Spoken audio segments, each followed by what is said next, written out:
আমি আবার চলে এসেছি আপনাদের সামনে নতুন একটা ভিডিও নিয়ে।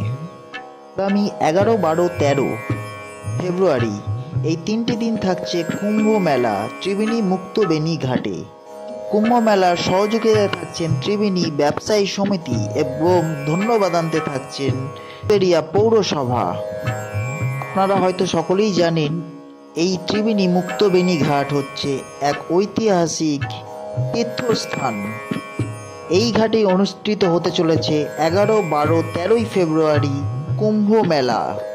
মেলার বিশেষ সহযোগিতায় থাকছে ত্রিবেণী ব্যবসায়ী সমিতি এবং ধন্যবাদান্তে বাঁশবেড়িয়া পৌরসভা। এই 3টে দিন এই বিশেষ অনুষ্ঠানকে সাফল্যমণ্ডিত করতে এলাকার বিশিষ্ট বর্গরা উপস্থিত থাকবেন। উক্ত অনুষ্ঠানে আপনাদের উপস্থিতি এবং সহযোগিতা একান্তভাবে কামনা করি। ধন্যবাদ।